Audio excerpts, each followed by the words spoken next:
Listen when someone you care about is avoidant and going through a loss. It's not just tough for them, it's tough for you too. You want to help, you want to show up, but every time you try, it feels like they build a wall higher than the last one.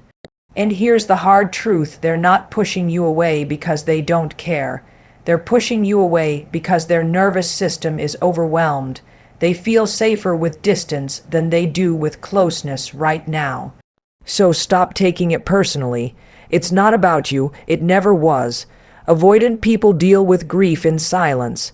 They retreat into solitude not because they're cold, but because they're wired to self-protect. To them, vulnerability feels dangerous, and guess what? Loss is vulnerability in its rawest form. So here's what you need to do. Don't flood them with words. Don't demand deep conversations. Don't ask them to open up when they're not ready. Instead, show up with consistency, not intensity. That quiet "I'm here if you need me" is more powerful than 1,000 emotional speeches. Check in lightly, give them space, but don't disappear. Be present, but not overbearing. Respect their emotional boundaries even when it hurts. You don't need to fix their grief. You just need to witness it. And sometimes the best way to love an avoidant is in silence, through action, not words, through patience, not pressure. And if they finally open up, don't rush to respond, just listen. That moment took everything they had, honor it. This is how you hold space for someone who's afraid of being held. And that is the kind of support that sticks. Avoidant people process grief internally, not through verbal expression or closeness. They don't sit down and talk about their pain. They don't cry in front of others or reach for comfort. They retreat inward, into silence, into solitude. And that doesn't mean they aren't hurting. It means they've learned to survive by shutting down instead of opening up. They carry their grief like a quiet weight. Heavy but hidden. They're the ones who seem fine on the outside. They still show up to work. They still smile when spoken to. But behind those calm expressions is a storm they won't let anyone see. Because to them, showing emotion feels risky. Vulnerability feels unsafe. It's not that they don't want support. It's that they don't know how to ask for it or even how to accept it. Their grief comes out in subtle ways. Irritability, detachment, moments of zoning out, late night thoughts they'll never speak aloud. They will avoid talking about the loss not because it didn't affect them, but because talking makes it more real. It brings them closer to feelings they've spent years avoiding. They try to stay in control. They keep things surface level. They distract themselves. They pretend they're okay. But inside, they are sorting through the pain alone. Slowly, privately, cautiously, they grieve in ways that don't always look like grief. No tears, no breakdowns, just a quiet distance that can feel confusing to others. But that distance is their protection. That silence is how they cope. If you love someone like this, don't force them to open up. Don't pressure them to talk before they're ready. They need time, they need space. They need to know it's okay to grieve their way, not yours. You might feel shut out, you might feel helpless, but understand, being near them without expectations is often more powerful than any conversation. Their healing doesn't happen in moments of deep discussion. It happens in the pauses, in the stillness, in the days they let themselves feel a little more than the last. It's slow, it's silent, but it's real. Don't take their withdrawal personally. It's not a rejection of you, it's a survival strategy. When someone pulls away, especially during times of emotional stress or loss, it's easy to feel hurt. It's easy to think you did something wrong, that you weren't enough, that they're pushing you out because they don't care. But that's not the truth. Withdrawal is how some people cope when emotions get too big to handle. It's not about shutting you out. It's about shutting everything down just to feel safe. Their nervous system goes into protection mode. Their instinct tells them to retreat, to avoid, to isolate, because that feels safer than being seen in their most vulnerable moments. It's not that they don't appreciate your support. It's that closeness, emotional closeness, feels overwhelming, even threatening, especially when they're grieving or going through something they can't fully understand themselves. They're not trying to punish you with silence. They're trying to stay afloat, and sometimes silence is the only way they know how to survive. They're not rejecting your love.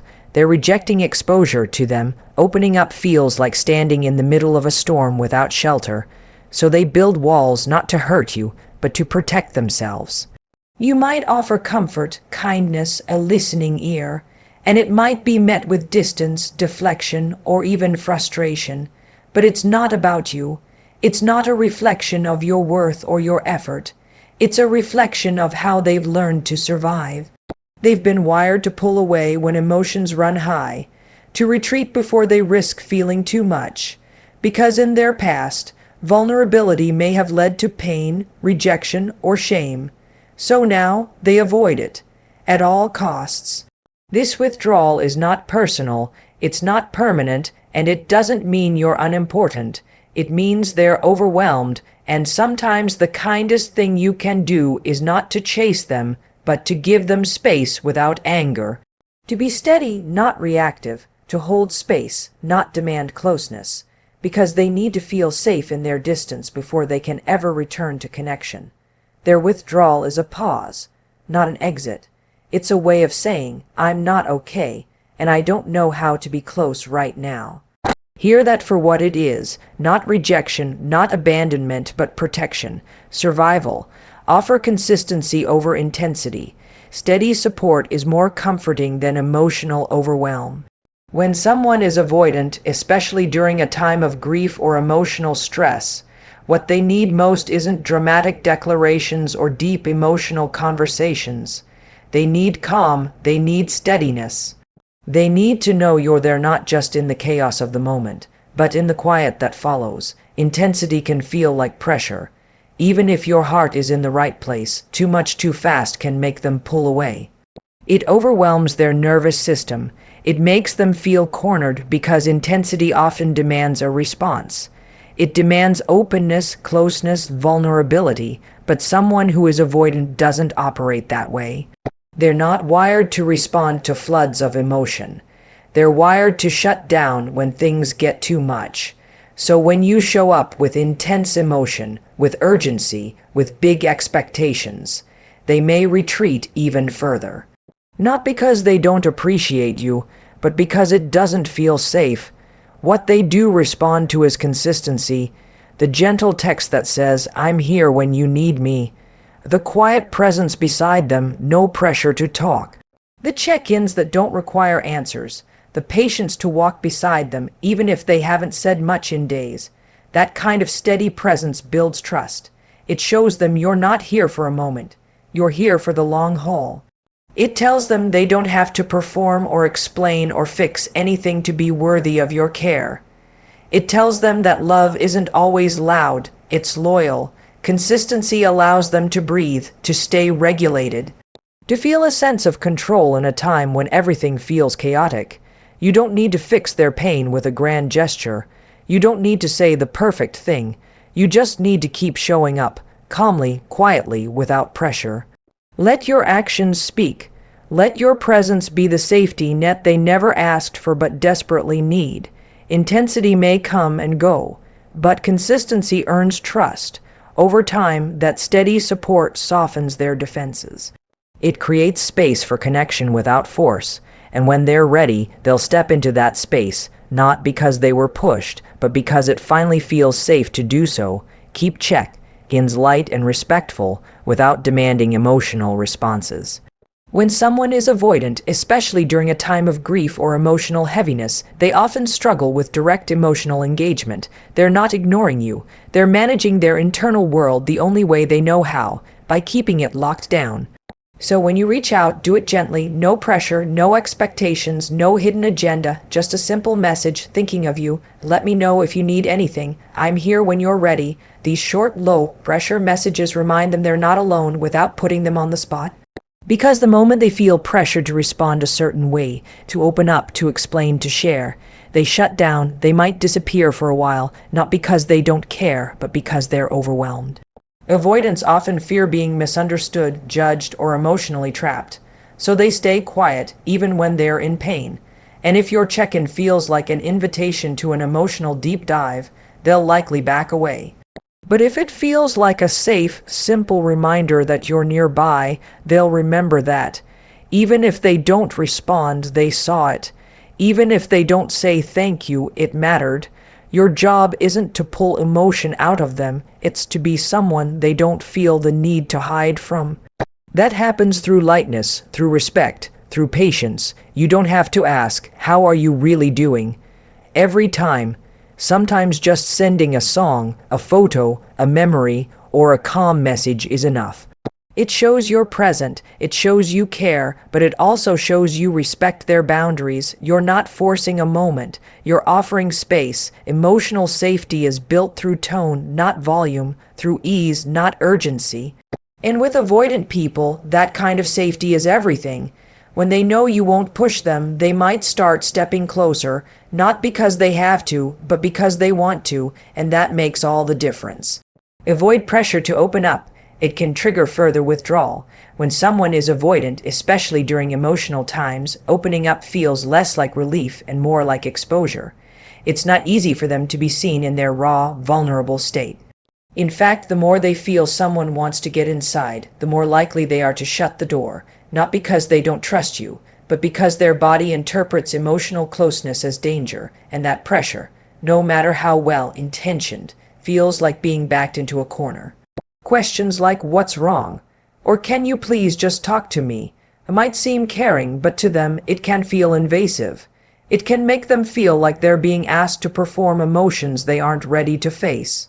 They may nod, deflect, or disappear altogether, and then you're left confused, wondering why your support didn't land. Here's why avoidant people don't respond to force. They respond to freedom. They need to feel in control of their emotional pace. They need to know they can choose when and how they share without judgment or expectation. So instead of asking them to open up, let them know you're there when they're ready. Say things like, "No pressure to talk, but I'm here. I don't need an answer, just wanted to check in. I care about you even in silence." That gives them room to breathe, room to feel, room to step forward in their own time. It sends the message that their emotional world is safe with you, not something that has to be delivered on command. And when they do choose to speak, it won't be because they were pushed. It will be because they felt safe enough not to run. That's when connection is real. That's when healing can start. So take the pressure off. Hold the space. Let silence be okay. Sometimes the greatest support you can offer isn't through words. It's through quiet, patient presence. Let them come to you, and when they do, meet them with calm, not questions. Because when they open up by choice, not force, that's when you'll see the truth they've been carrying all along. Respect their emotional boundaries, even if it makes you feel helpless. It's hard to care deeply for someone who keeps you at arm's length, especially when they're hurting. You want to step in, to hold them, to help them heal, but they don't always let you. Not because they don't value you, but because emotional closeness feels overwhelming. For someone with avoidant tendencies, boundaries are not just preferences. They are survival tools. They build emotional space to feel safe. They disconnect to stay in control. And when you push past those boundaries, even with love, it can feel threatening. It can feel like you're invading a private world they aren't ready to share, so you have to respect those limits, even when every part of you wants to lean in closer, even when it breaks your heart to see them suffer in silence. You might want to fix things. You might want to say just the right words to get through to them, but often that only deepens their retreat.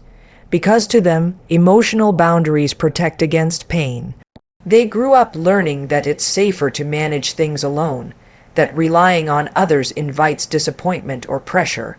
So when they put up a wall, it's not always about shutting you out.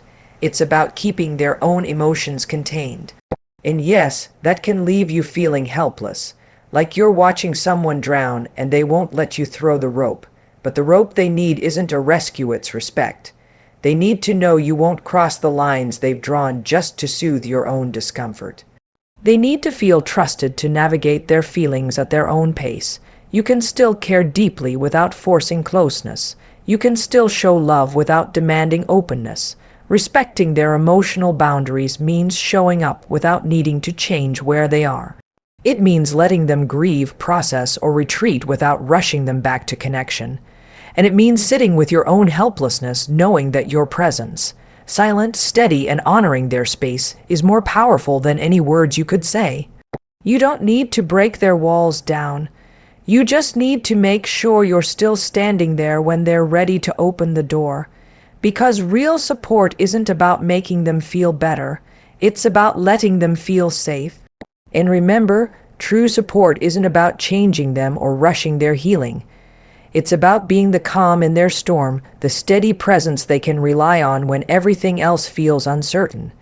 Respect their pace, honor their boundaries, and above all, hold space for them with patience and love. Because sometimes, just knowing someone is there without judgment or pressure is the greatest gift you can give.